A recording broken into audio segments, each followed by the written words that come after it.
Hello and welcome to Working with Miniatures. I'm Jim, and in preparation for the premiere of She-Hulk on August 18th, I'm going to be assembling and painting She-Hulk from Marvel Crisis Protocol.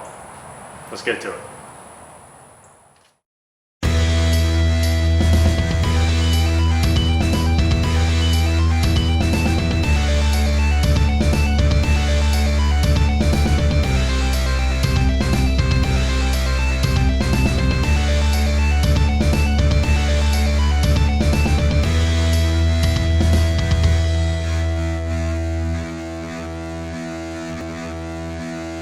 I haven't played the Marvel Crisis Protocol miniatures game yet and currently only have 2 models, but I will slowly build up my collection over time, and I'm excited to give it a try.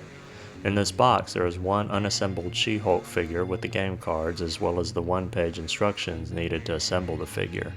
As with the Miss Marvel figure I assembled and painted in a previous video, this one also comes with more than one base to choose from. To cut the bases and figure pieces free from the sprue, I'm using small wire cutters that are flat on one side. This particular pair was cheap and came from Harbor Freight. The flat side will allow you to make very close cuts, leaving less for you to clean up later. Before gluing any pieces together, I always dry fit them first to ensure they assemble cleanly and easily. You don't want to apply super glue and connect the pieces incorrectly or find out the molding is bad and the pieces will not fit at all.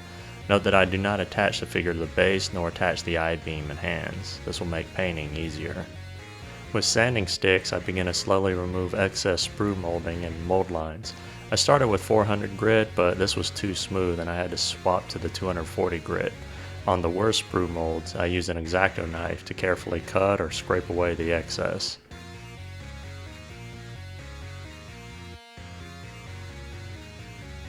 On a piece of trash, I put a drop of paint down to determine what Vallejo primers and which golden high flow acrylic colors I'll be using through the airbrush. I love the golden high flow line as they don't require any thinning for use through an airbrush. The only downside is due to the runniness, you have to clean the cap after even pouring a single drop out. I gather my airbrush materials, turn on my air compressor, and load my Iowata HPC with the airbrush thinner and primer. I use a cheap brush to thoroughly mix them. If it's too thin, I can add more paint, and if it's too thick, I can always add more thinner. First primer I will use is matte black. I apply 2 to 3 light coats, letting each coat dry before adding the next. It's important that you coat every part of the miniature black, especially in the difficult to reach places for a brush. I spray or dump out the remaining black paint and then add thinner and my dark green primer and then mix thoroughly, before test spraying on my trash bag covered surface. This will serve as a base coat for the skin. I lightly spray perpendicular to the body, then work my way up until I'm spraying from directly overhead.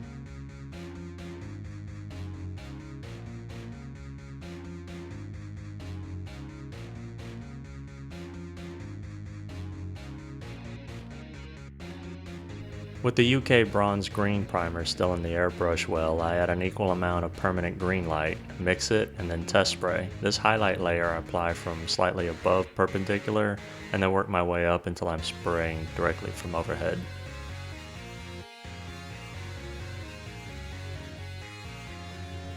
Without cleaning the well out, I add more permanent light green mix and spray as a 75 to 100% overhead zenithal highlight.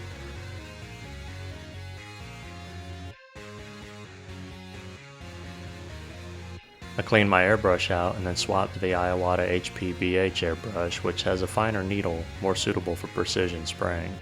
I add undiluted green light paint to the well and reduce the paint flow and air significantly, testing on my covered surface before trying to paint the model. I was nervous here as this was the first time I used an airbrush to add direct highlights, having only done zenithal in the past.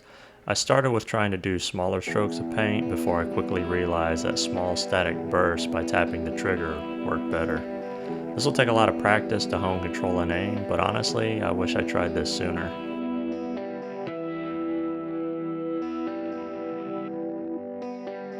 With permanent green light paint still in the airbrush well, I add equal parts fluorescent green and mix. This all layers a finer highlight over the places I painted in the previous step.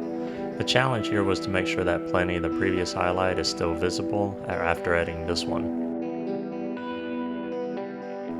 I clean out the airbrush using distilled water and airbrush cleaner before adding pure fluorescent green. This I add as a final highlight to only where the light would reflect the most. Again, the challenge was ensuring the previous highlight steps are not completely obscured by this new one.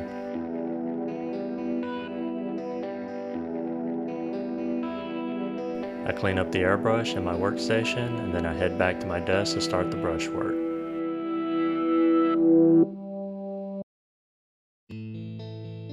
I lay down a medium gray as the base coat for the white portion of the costume and shoes. I apply 2 to 3 coats for every color used from here to the end of this video, letting each coat dry before adding the next. With a lighter gray, I paint over 75 to 80% of the surface area, leaving the darker recesses. Again, this color is applied over several light coats.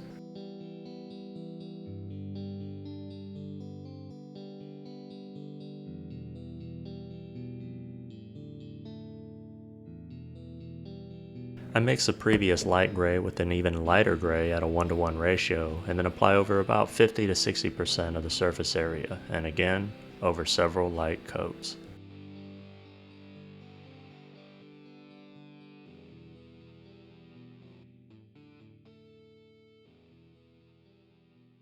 With this lightest gray from the previous steps, I applied over roughly 25 to 30% of the surface area, again, multiple light coats.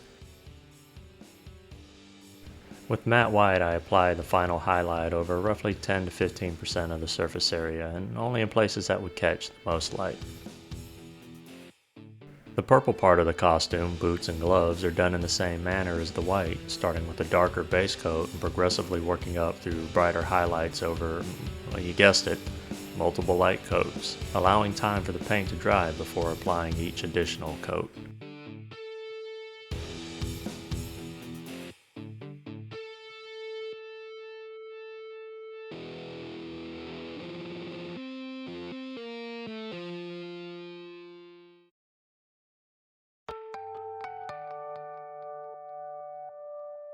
The hair has the same base coat and zenithal highlights from airbrushing that the body started with.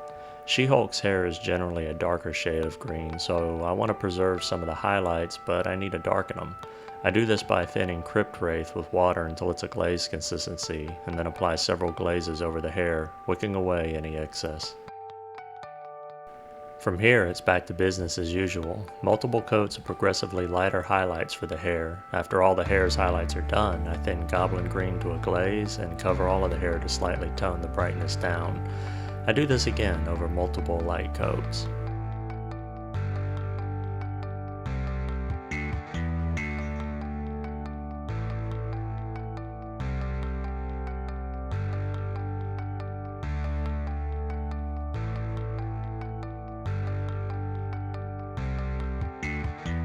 The base and the I-beam are also done in the same manner as the clothing, albeit each highlight is either applied via dry brushing or edge highlighting.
I mix Mr. Weathering solvent and multi-black. To do this, I use a small needleless syringe. I remove the plunger as it was a pain to remove and reseat so that I could clean it after use.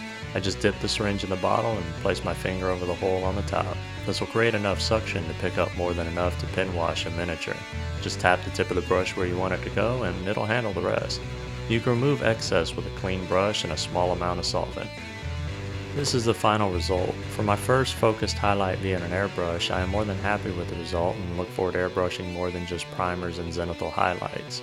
For lessons learned, I sprayed Army Painter's anti-shine matte varnish over the miniature, mainly to tone down the reflection, especially under the biceps on the front.